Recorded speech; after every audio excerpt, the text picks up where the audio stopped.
Okay, I think we'll go ahead and start, and if anybody files in, that's all right. So today I'm talking about a CSA, just to kind of gauge my audience. Does anybody not know what a CSA is?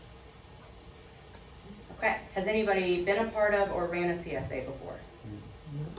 Okay, well, CSA is a community-supported agriculture or Farmshare program. And for those of you who don't know me, my name is Brittney Grumpy, and I own My Lilac Hill LLC. We're based out of Wellington.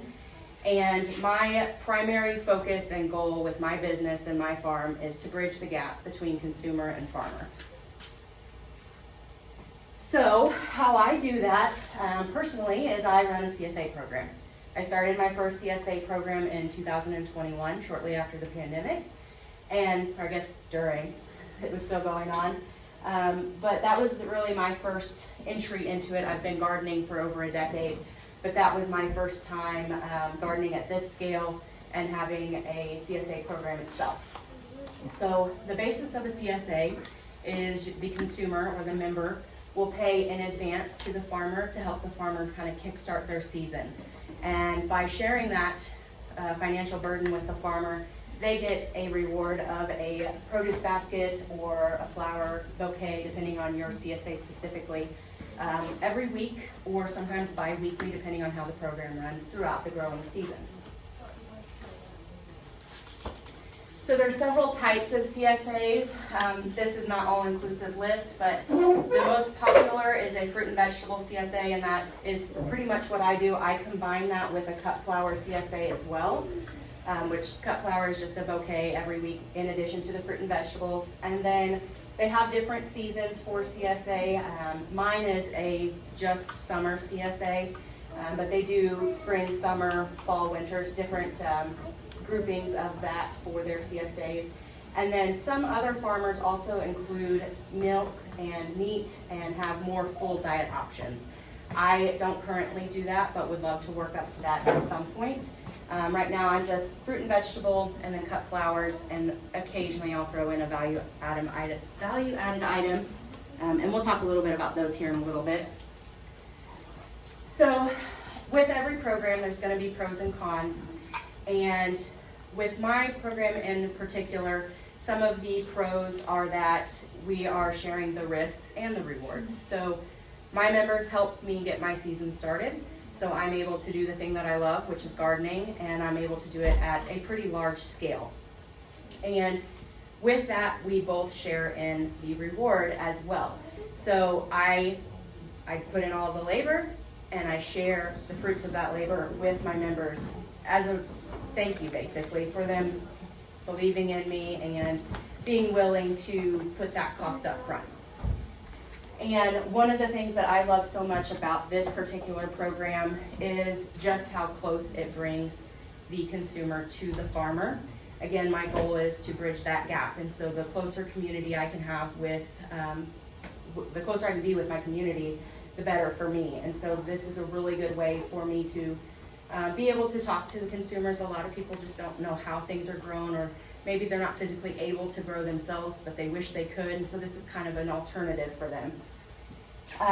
One of the things I really like about the CSA in particular, I've kind of played with the idea of doing farmers markets. I don't have anything negative really to say about farmers markets, but with this particular program, I have more control than I would have at the farmers market. I set the pickup location, I set the time, I set the parameter and the rules that I am willing to abide by, as well as I want my members to abide by. And so it just gives me a little bit more control. And again, it allows people to see where their food is grown. Of course, everything that my members receive is fresh. I prioritize my CSA members even over myself sometimes. They get the best of the best. Whatever we have on the farm that week that's the best, it goes to the CSA members first. And again, that's just a thank you for them getting that cost up front. And it's interactive. Again, I like to bridge that gap as much as I can. And so we'll talk a little bit about this later on, but one of the ways I do that is I communicate with my members throughout the entire program. And I do that in a number of different ways. I do that on my YouTube channel, I have a TikTok, and then I also share on Facebook. Now, of course, can't have all of the benefits without some drawbacks. So the biggest con, and the one that I think any member or any farmer would raise the question first is, well, they've paid up front, what happens if you don't have a crop that year? And that does happen, and we will talk more specifically about that later, but risk for consumer and for farmer is definitely one of the drawbacks of this type of a program. And again, it talks about crop failures, weather, things like that are maybe not even the farmer's fault. Sometimes it is the farmer's fault, but sometimes it's not, it's out of their control. And we'll talk about how to manage that here in a little bit. Another one is commitment. So my biggest thing with not wanting to do the farmer's markets myself is because I don't want to wake up super early on a Saturday and go sit in the parking lot, and I want to be on my farm. And so I've committed to my members, if you're willing to come to me, I'm willing to be here for you. And so that just kind of works better for me. But even with that, it's a commitment. And it's during summer when a lot of people like to take vacations. We like to take vacations too. But I've committed to my members that I'm going to be here for those weeks, just like you are. So it's a commitment for both the farmer and the member. The cost is up front, so again, that's not really a con for the farmer, that's a pro for the farmer. But it could be a con or a drawback for consumers. Maybe they don't have the money to invest up front, or maybe they don't have the trust, so maybe they'd rather watch the program for a year or two, see kind of how you do before being willing to invest. And the CSA is definitely not the most profitable venture as far as market farming is. In fact, it's probably the least profitable. I don't have the exact statistics on that, so I don't want to say with certainty, but I know for myself, I could make a lot more money if I went to the farmer's market and sold things individually. And we do have a self-serve farm store on our farm, and I can make more money out of that as well, selling things individually. But for me, it's not always about that. It's more about bridging that gap, building that community. And of course, it does take money to make money, so it's nice to have that up front to get the season going. So another drawback, or maybe something that customers are hesitant to join your CSA, would be that they're unfamiliar with how to utilize the products. A lot of people are used to the Midwestern diet and fast food, and maybe they're new to cooking, or they've never cooked, don't know how to cook, don't know what a cucumber even is. So with that, we'll talk a little bit on how you can manage that, but education from the farmer to your members is going to be key to getting those type of customers on board. Some of them want to be healthier, they've just never seen that. It's never been exampled for them, and so they need some help with that. And then the items in the box are unexpected. So that kind of goes with customers being unfamiliar. Again, just a little bit more work on the farmer's end to educate and help your customers understand what they're getting and why it's a value. So I talked about it being a commitment. Managing a CSA is not for the unorganized, I will tell you that. It is a lot to keep in mind, and most of this, if you're growing on any form of a large scale, you're doing most of this anyways, but when people have paid you, you've got to maybe keep better track of things. So over on the far left, I've got seed ordering, seed starting, your layout and crop rotation, what types of crops you're even going to offer in your program, your season length, and what day are you going to pick up. Or if you're offering delivery, you've got to have those logistics worked out as well. So that's kind of where I start. And I start with that usually in about June. And I'll start organizing what the next year's CSA is going to look like. And then from there, once I've got a pretty good idea on how I want that program to run, I've got to get customers. And so that's when your digital marketing is going to be your best friend. Now, you could call your local news stations if you wanted to go that route as well, but I have found a lot of people aren't watching the news, and especially the target audience for this type of a program. So I've found a lot of success on TikTok and Facebook advertising. So that's what I primarily do, but you just want to figure out what type of ads you're going to run and if you're going to have a website. So I do have a website, but I don't advertise my CSA on my website, primarily because I keep my CSA very small, and so I don't want it just open to everybody. I really want it in my community. How small? Sorry. So I average about 7 members every season. And so eventually I'd like to get to maybe 30. I don't think I really want to expand more than that. But the reason I keep it small, again, I want that connection with my members. And I don't know if you see them in the back, but I've got 2 small kiddos that I wrangle all day, every day. So I wanna make sure that I'm able to provide what I'm promising. And so I try not to get out of control with it. I would love to have everybody be a part, but realistically, it's just not possible. And then so from there, once you've gathered your target audience and you've got a few members reaching out to you wanting to sign up, and you've ran your program, customer retention is going to be huge. You've got to keep your customers happy from the minute they sign up to that final pickup, and even beyond that. And so we'll talk a little bit more about what I do to manage my customers and try to keep them happy. I know you can't always keep everybody 100% happy, but I think communication is really going to be key, and keeping an open communication line with your members is going to be pivotal for your success. And then expansion, so we talked a little bit about that. You've got to determine what your specific goals are for your farm. For me and for my family, I like to be at home with my kids, and this helps support that. But I don't want it to ever get to a size where it's taking me away from my family, or where I just can't manage at all. So I am thinking about bringing on an employee this year to help out, so that may happen. But you just kind of have to balance what your goals are as far as how big you want to get. There are some CSAs that have thousands of members. So especially being in close proximity to Kansas City, if you guys wanted to start a CSA, there is potential for it to get very large. You just have to kind of see what your resources are, your time, and just keep it realistic to what your goals are. So for marketing, this is an example of one of my flyers. I create all of my digital marketing in Canva. For me, I pay the pro subscription so that I can use other images. These are all my images. This is produce and flowers that I grew. But occasionally I will use some other images if I need to. And so I pay for that. It's like $15 a month. But it's a business write-off, and it's just part of running the program for me. So I just try to make it cohesive across my brand. My main colors are purple and green, and so I just try to keep that so that as people start to see your stuff popping up on Facebook or wherever it is that you're advertising, they start to gain that brand recognition. And so what I do when I'm creating a flyer like this is I'm reviewing my goals, we kind of just talked about that, and I'm determining how much marketing is actually needed. So for me, this year, yes?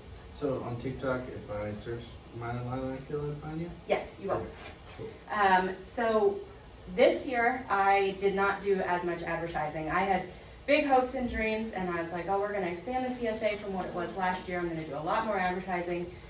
And then I found out I was pregnant. And so I was like, well, maybe we need to scale back just a little bit. So I ran one round of ads, and I said, I have members from last year that re-signed, and so I've already got that. Whoever signs up on this first initial round, that's just what I'm going to run with for this year. And so that worked out really well for me. Next year I will probably hit heavier. I don't want to say with certainty, but probably will hit the ads heavier. Facebook ads are sometimes good. You get a lot of people reaching out to you asking questions about what it is, which is always good. They don't convert that great. So take that into consideration if you're paying for those Facebook ads. They don't have the best conversion rate. In fact, I found out more people were signing up through TikTok. So TikTok is a really good avenue if you're wanting to brand yourself or spread awareness about whatever program you're running. So again, that just kind of talks about your target audience and kind of where you're going to advertise. Vendor fairs, if you're already a part of a farmer's market, that would be an excellent place to maybe offer a pickup location for a CSA. I have had several people mention that and ask me if I wanted to do a farmer's market so that I have a pickup location. So if that fits in with the goals for your farm, that would be a really good option for you. And then website or e-commerce page. I do have a website, it's mylilachill.com. I'll be perfectly honest, I'm not the best at keeping up with a website, and so I don't put my CSA on there. But if you're really good at managing a website and keeping up with that, that'd be a good option. There's also, I'm gonna forget the name of it, there's a new company, relatively new, within the last couple of years, and they do website building for farmers specifically to run CSA programs. And if I figure that out, I'll post it on my Facebook page if I remember the name of it. But that would be a great option if you're really wanting to scale up and be, one of the larger urban CSAs. That would be an excellent option for you for marketing and for managing your signups. This is just another one of the flyers that I put out. I like them to be visually engaging. This is all produce and flowers that I grew. It's got my branding name, what the program is, how long it is, the dates, and how you can contact me. So I try to keep it kind of simple. And then I usually pair it with a post. This is my post on Facebook that I made. It's just trying to get them excited about it. It gives very specific details on what it is, where it is, and how you can contact me. And so I have found keeping it short and sweet is sometimes better. Give them just enough to ask you questions, and then you can go on from there. And then pricing. I think this is probably one of the most important aspects of your program, because everybody's going to ask you, how much does it cost? So I always go back to, what are your goals? Because I can tell you what I charge, but maybe that isn't going to work for you based on what type of seeds you're buying, or what your resources are, or how big you want to scale your program. So I would always just go back to what your goals are, your income goals as well as your program goals, and then do some backwards math. If you're wanting to replace your full-time income, what is your full-time income? And divide that by the program length, and that's how much you have to make each week. And so then you have to say, well, if I need to make $3,000 a week, nobody's gonna pay, not one person is gonna pay $3,000. So how many people do I have to get at a reasonable cost to get to that goal? Now that's a pretty large number for a week, but there are some CSAs that are doing that. So you just kind of have to figure out what your goals are. From my experience, $20 to $40, depending on what you're offering, is pretty common. $20 to $40 a week? A week. Mm-hmm. And then it's going to depend on the variety. So I aim for an average of 10 items in my full share. I didn't say that, but I do offer a full and a half. So full share would be for like a family of 4 or 5, maybe 6 people if it's kids and they don't eat as much. And then a half share would be maybe a couple, or a couple with 1 child. And so I try to add about 10 items every week. And a lot of the beginning weeks of the program, you don't have quite as much coming in. So I may only have 8 or 9 items in that box, but by the end of the program, I'm stuffing like 14, 15 things in. So it averages out to where they're definitely getting that, let's say $20 a week worth of produce. So you want to make sure you're doing that. And then the other one, when considering your pricing, you want to consider, are you paying yourself and are you paying employees? I have yet to pay myself. My program pays for itself, which is great. But like I said, this is not the most cost-effective avenue of market farming for sure. This is really more about building that community and sharing the risk. So I don't pay myself yet. This year I'm hoping to be able to start paying myself.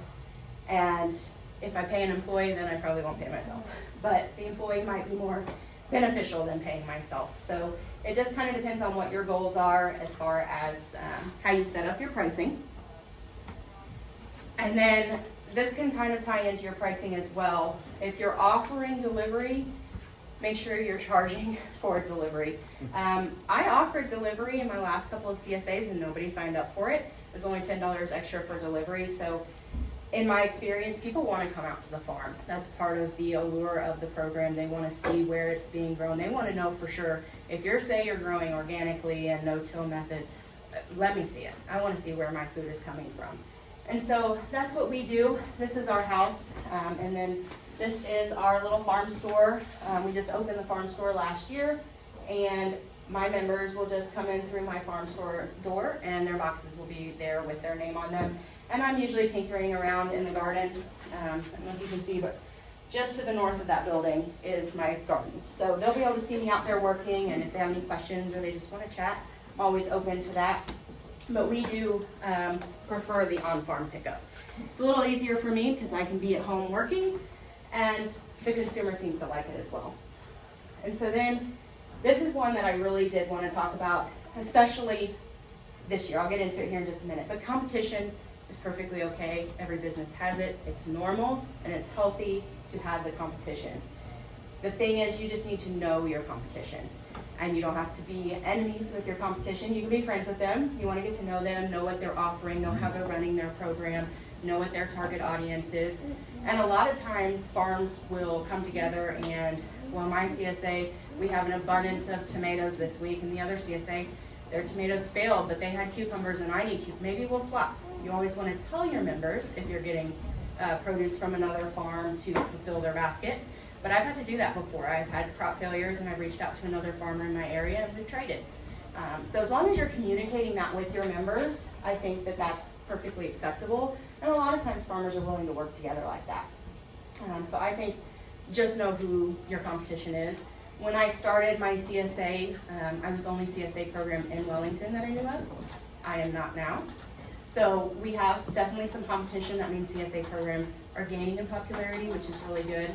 And I think the more we get the word out, I think we're going to see a lot more CSAs pop up in the next couple of years. And this ties in with the competition. So it's important to know your competition and to work with your competition. I think it always works better if you know what your program's offering, you know what their program's offering. Don't copycat each other if you can avoid it. Set yourself apart a little bit. So I talk a lot about value and why people should choose my program. I do a lot of education on my Facebook page. I talk a lot about the methods that I'm using to grow.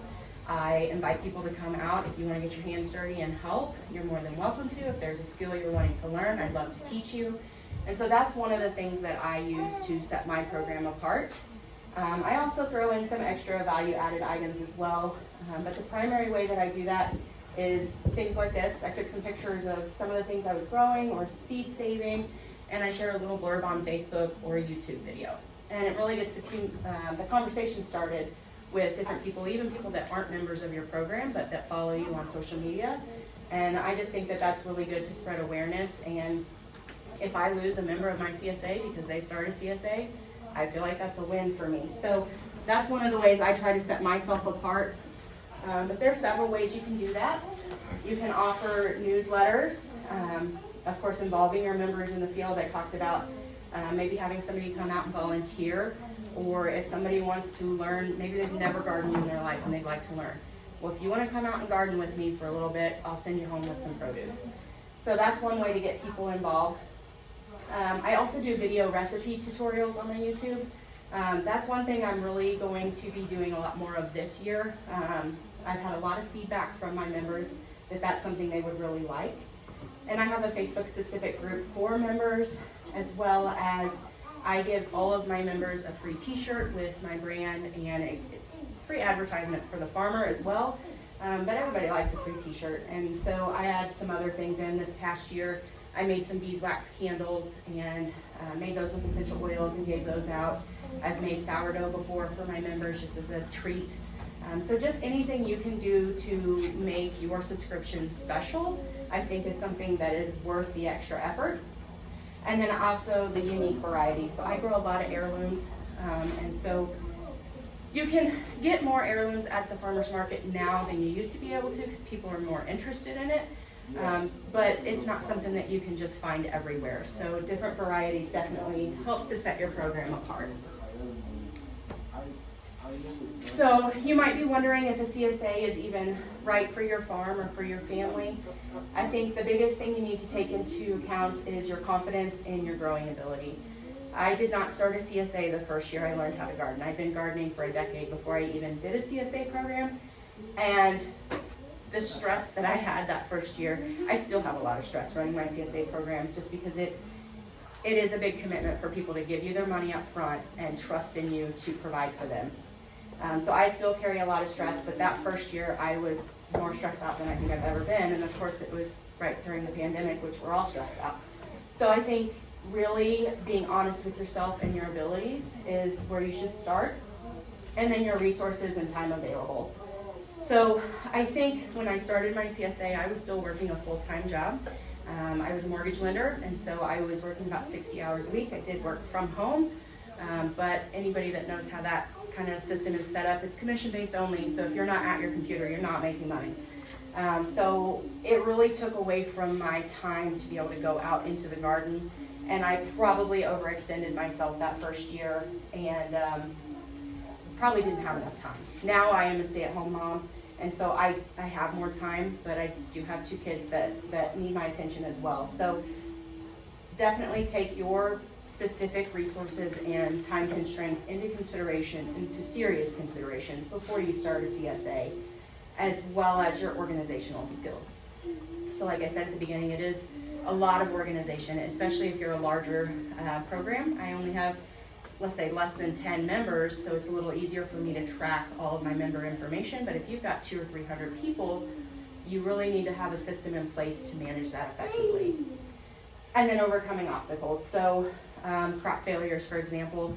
Last year, I planted and replanted my zucchini 7 times. And I did not grow a single zucchini on my farm last year.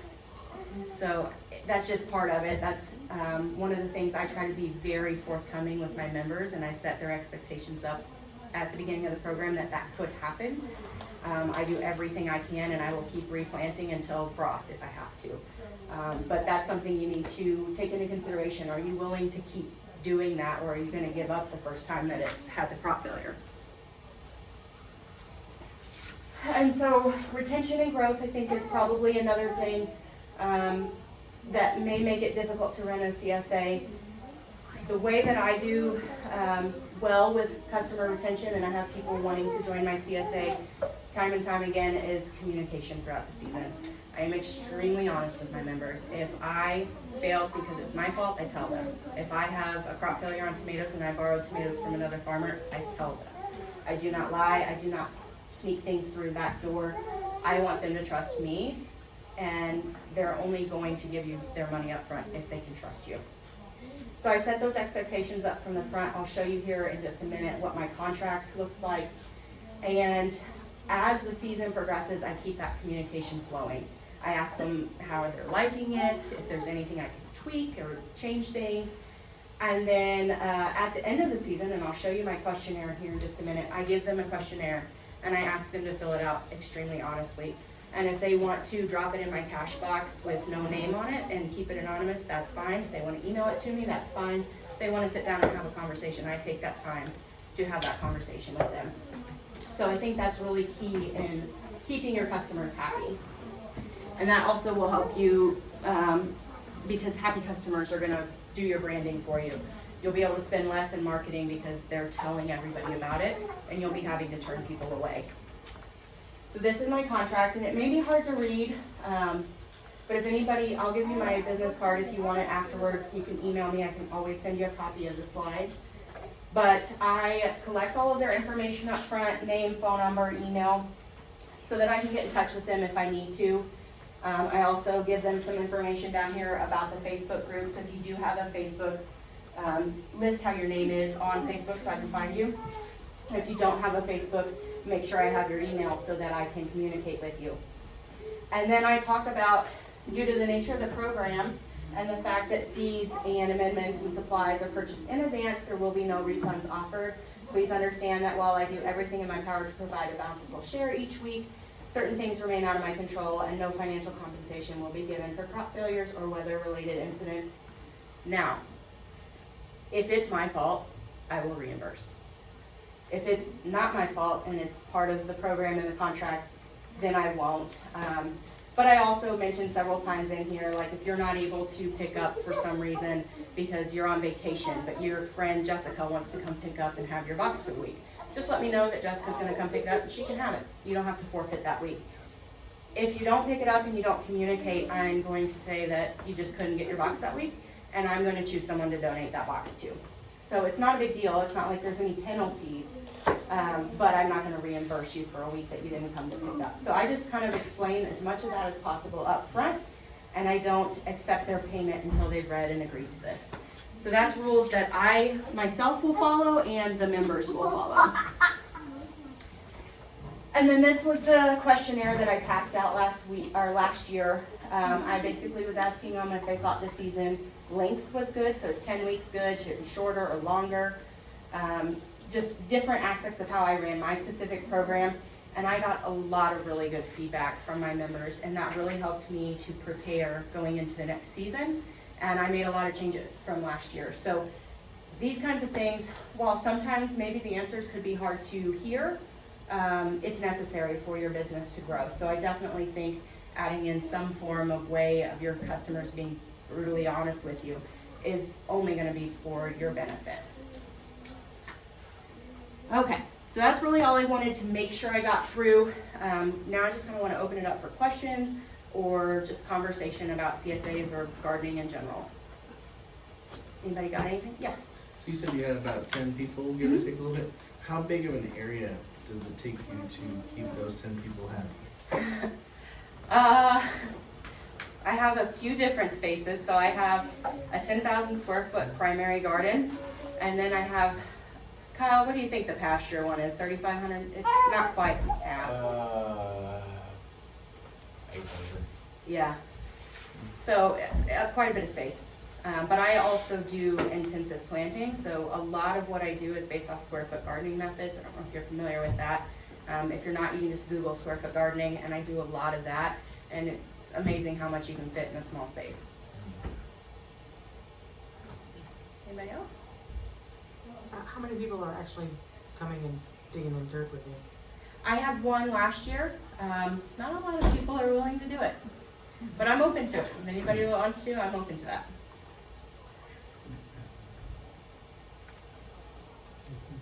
Anybody else? Very good. Thank you. Thank you. Thank you. If anybody wants my business cards, I'll leave a few up here. But you can find me on Facebook, YouTube, TikTok, Instagram just by searching my Lilac Hill. And if you want to start a CSA of your own and you need some help, just let me know. Or if you want to find a member of or find a farmer that runs one, let me know, because I do know of a few. Thank you guys so much. Thank you. Thank you.